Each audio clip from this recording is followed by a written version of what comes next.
నా పేరు వైశాలి సార్. నేను PwC అనే కన్సల్టింగ్ ఫర్మ్కి పనిచేస్తాను. And I work out of T hub. We help startups to scale up. My question is to KTR again. మీరు చిన్నప్పటి నుంచే స్టార్ట్ చేయాలి సోషల్ గుడ్, సోషల్ ఎక్స్పోజర్ అన్నారు. We as students, I think it's only Tata Institute of Social Sciences right now as an institution in Telangana. How do we make sure we have more social exposure to all the students in different academia? As a part of the curriculum itself, can we have a credit for it? Or, how do we just make it more mandatory for students to understand? Because I tell you my exposure, unless and until I'm 21, I went to this Jagriti Yatra which happened on, it's a 15-day train journey that happens from Bombay onwards, where you travel to Middle India and learn about what the Middle India is all about. And most of us in the room got that shocker of our lives that, okay, ila untunda poverty, or, this is how people live, this is how things work annadi.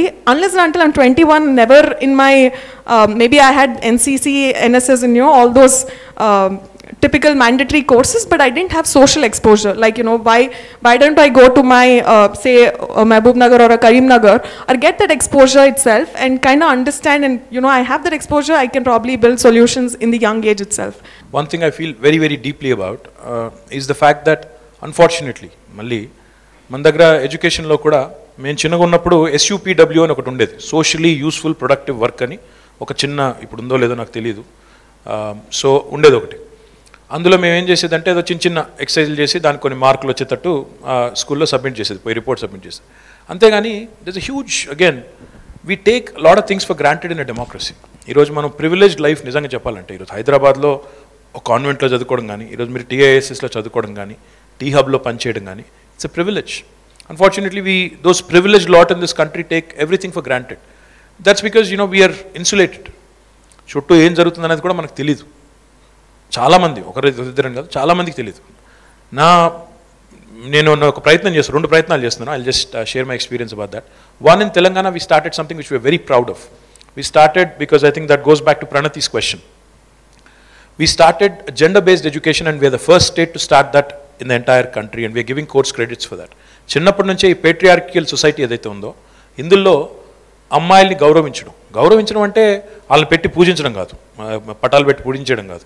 గౌరవించడం అంటే ఇతర మనిషిని మనిషిగా గౌరవించడం, మనిషిని మనిషిగా గుర్తించడం, సంస్కారంతో వ్యవహారం చేయడం.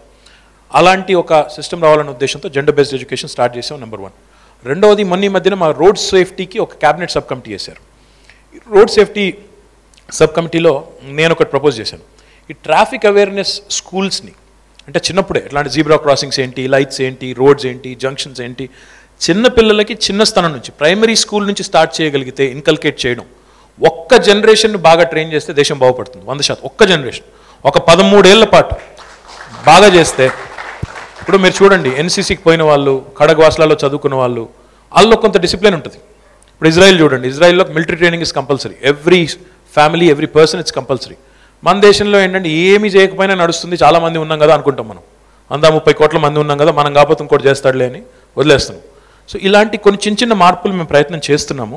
But I think your question is much bigger. You are saying from an early stage expose our children to the real India, because there are 2 Indias which we all know, one privileged India, one not so privileged India.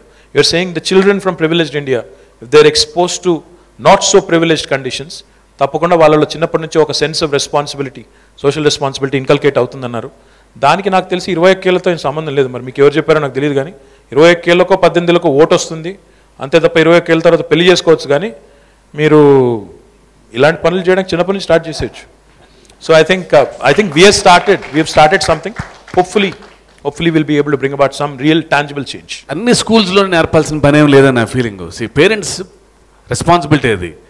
నువ్వు first rank వస్తే చాలు, syllabus పూర్తి అయిపోతే చాలు, homework అయిపోతే చాలు అనేది, your a citizen, నీకు జాబ్ వస్తుంది, పెళ్లి చేసేయచ్చు, పిల్లల్ని పోషించుకుంటావు, పీరియడ్. తప్పండినా అంటే ఓన్లీ ఫస్ట్ ర్యాంకేనా? నీకు 4 ఇంగ్లీష్ మొక్కలు ఫస్ట్ ర్యాంక్ వస్తే యు ఆర్ డన్. ఇది పేరెంట్స్లో ఉన్న రాంగ్ కల్చర్. అది మంచి స్కూల్లో వేద్దాం, వాడికి ఫస్ట్ ర్యాంక్ వస్తుంది తప్ప, వాడికి చిన్న ఎథిక్స్, ఇది చేస్తే మంచి, ఇది చేస్తే చెడు అని. అమ్మ నాన్న మాట ఇంకెక్కువ వ్యాలిడ్ టీచర్స్ కంటే. So I think the next generation, మీరు మీ పిల్లలకి చెప్పగలిగితే కనుక, జస్ట్ సార్ అన్నట్టు 1 జనరేషన్ అదే కంటిన్యూ అవుతుంది.